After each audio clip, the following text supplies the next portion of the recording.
Hey everybody, it's Tripl-L, and now it's that time of the season. It's time to talk Hero Academia. It's time to talk Hero Academia Opening 5. I'm pretty sure we are at Opening 5. Yeah, wow. Great. Opening 5 of Hero Academia, or My Hero Academia. Sorry, I always drop the my. We're going to go through the video. I'm going to do a few different things with how I have the audio playing here. So guys, let me know if you enjoyed this format. Let me know if we need to fix anything out. This one's going to be a test run, but anyway, I'm going to go into this one. It's going to be really fun. I think this opening, like, again, has a lot of pretty cool little details. Pretty excited to get into it. So guys, with that, getting into it, and of course, like always, leave any comments down below if I miss anything or if you have any ideas what any little thing could mean. All right, let's get into it. 1 minute in, here we go. Alright, so the first shot is the Izuku All Might relation. Not bad. Again, it's a nice reminder of what Izuku initially based his whole costume on. Cool to have it.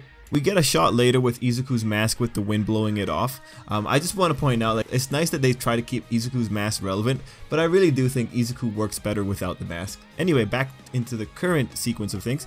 A shot of the kids falling. Interestingly, the shots of the kids falling or flying through the sky are really prevalent in the Hero Academia openings, and this one's no different. Make a special note of who's not falling though, because that's a special distinction kept throughout the opening. Psych, actually, is it even falling? Well, technically, eventually they will fall, but there's way more going on here. There's a few things that give away the scene. First, let's look at three critical poses. Mineta, Sato, and Jiro. They don't look like they're falling, right? Then look at Tsuyu here. She has a thumbs up. Finally, look at Bakugo and Todoroki. The clouds are still moving, implying time is still flowing. So what's actually happening here is that in this scene, the kids are jumping into the air in celebration, but for Bakugo and Todoroki, it feels like time has stopped for them. Made more apparent by taking the color out of the kids to add to that feeling of alienation. They can't join in on the celebration and instead are reflecting. It's that feeling of how the world stops when you realize that you made a big critical mistake. This shot does something else too. It's also the main character intro shot, since you have special shots for Ochako, Tsuyu, Ida, Bakugo, and Todoroki, the effective mains for Hero Academia. A special note is the Tsuyu Ochako association. This is something anime viewers will see in the future, but Tsuyu and Ochako will be associated a lot more often, and that could be a bigger topic into how the author handles Tsuyu and Ochako in general, but this isn't the place for it. Anyway, moving on, Badass Aizawa. Izuku looking around, really great establishing shot, really dynamic, and this shot might look really epic, like you might be thinking, oh damn, villains, but nah, this is actually a lot more innocent than you might think, even how exactly these mountains form or these cliffs form. That said, there's some cool designs, like, does that guy have a unicorn? Seriously? Damn, that's a cool quirk. I don't even know how it works, but it must be pretty cool. Anyway, here we have close-up shots, but I can't seem to find any extra meaning for these shots other than to fit in with the song's attitude. I mean, here you have a guy smiling in super detail, which I think fits in with the song's style. Lots of attitude here. This shot has Ida and Bakugo leading the charge along with Izuku in the shot. Really clever. Aside from showcasing some of the mains, this references the fact that the teams we're going to see in this arc are going to be based around these three. Just a really nice shot of the Izuku All Might dynamic. A nice display of quirks. We also have these orange balls. Keep an eye out for these. These are a recurrent element in this opening. Todoroki and Bakugo exposition shots with extra note on Bakugo. I didn't immediately recognize what this quirk could be, but there's really only one that would be relevant, right? Bonus, there's faces hidden in this energy. It might be the quirk that I'm thinking of. Otherwise, I'm inclined to think this is filler because the Todoroki scene is effectively filler.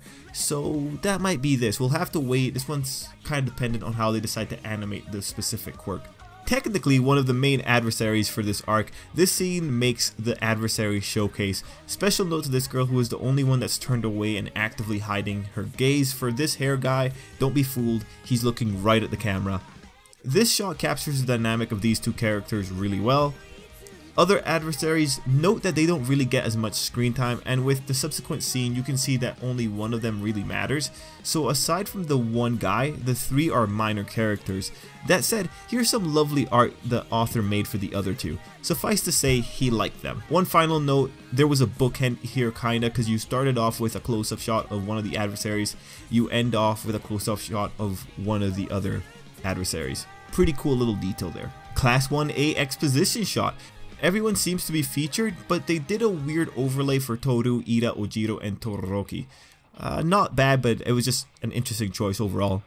The laser into the sky is going to be a critical shot for this season, so it's nice that they used it here. This shot of Ida is going to be extremely character establishing of who Ida is now. Also, him without the mask helps in cementing Ida's identity as someone who supports others by default instead of supporting others because he's a hero. Really nice progression for the character. Overall, I really love the smile, and I think this is, in terms of the emotional point, I think this is my favorite shot for the whole opening. And then the main girl smile shot. This is, I think, overall kind of a throwaway shot. I think it's just there to like fill the quota of having Ochako featured, because I don't think her development for this season really has much to do with this shot other than she is a naturally upbeat girl. But Ochako's development this season isn't based around just smiling a lot. Like, she's going through a few changes with her mentality. So I'm more interested to know what you guys think about that one. Dynamic establishing shot for a character that's getting a formal introduction and a video dedicated to her and Aizawa later. Guys, you've actually seen this lady before in the anime. She was hidden in one of the earlier episodes of season 2. But yeah, keep an eye out for her. Now this is excellent. Check this out. It's awesome. The one thing I'll add is that there is an inclusion of twice, and that is potentially a reference to the very last episode of this season or a reference to the next season. It depends on where they want to end this season off, but it's definitely going to be referenced in next season with twice here. The Izuku money shot. Now, 2 notes since we have a good view of him for one of these images. Izuku is missing 3 of the accessories that are going to be really critical for this half, and check out his new kicks. They're pretty nice, right? This is like his new costume. It's a pretty nice shot that we have of it. Emphasis on the legs. We'll see a lot more emphasis as we're getting towards the end of this opening. Next up, a shot of Endeavor. Pay close attention to what's about to happen.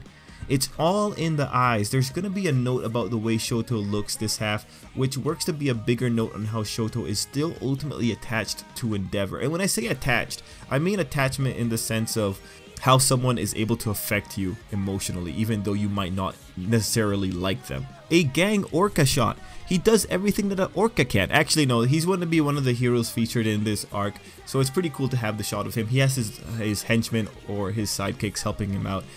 Then we have an interesting money shot of Bakugo and Todoroki. In terms of action sequences, these 2 and Izuku really take up a lot of them, but this sequence is a bit out of context. Don't expect a sequence like this for this season. It's actually really interesting. The people that Bakugo actually associated with were barely featured for this opening. The Izuku-Bakugo All Might relationship is going to be getting some attention this season. This Izuku shot, there's a really nice detail. All Might, which leads into the tear, or is it a tear? It might be another specific liquid in general. Or it might be depending on how you interpret it, or it might just be a tear and I'm just overthinking it. Actually, I think it might just be a tear because of the All Might right before it. And now a shot of Izuku's new style. Note that he's not punching the screen, he is kicking the screen now. And now we're in the final shot. So a few things. Mineta looks really plain. Todoroki and Bakugo have their faces obscured, which is like a stark distinction between everyone else. Again, like the opening did keep Todoroki and Bakugo very closely tied with the beginning and then with the sequence of who goes when and then the action shot. And finally we have Toru framing Izuku with her hands in this one shot. It looks really ominous, and now we're going to put on the conspiracy hat here. There's one more detail here that I think is a throwaway detail, but it's kind of odd. At the end, Toru is ultimately pointing forward, and when you look at the characters, it's actually pretty interesting. And again, guys, this is all conspiracy theory. We're pretty much at the end of the video. Izuku has his eyes closed. The majority of the other people are looking to the side, or might be looking at another character. Like, there's a few people that's kind of hard to make out here. Like, Sato might be looking down. Like, Sato might be looking down at Seiro. We have Aoyama potentially looking forward. But the ones that are interesting is that Toru is pointing forward. Kirishima and Mineta are looking forward too, but their reactions are the strangest ones. Kirishima looks confused, Mineta just looks like he's observing. Izuku has his eyes shut to it. Ochako is looking up, and it's just a really interesting choice here, how they decided to do this. It's just a very interesting thing, and you know, the reason this is a little bit more ominous is just because traitor theories are rampant right now, and having Toru doing this with people not looking her direction and the ones that are looking being kind of confused is just really interesting. But guys, what do you think about that? We might be overthinking it. It might just be a weird detail that they put into the opening. Anyway, guys, overall, I'm not sure how I feel about the song yet. I think the opening had a lot of really cool little details, but otherwise, I think it's a pretty solid opening. Let me know what you thought down below, and let's end it there. Till next time, I hope you have a great day.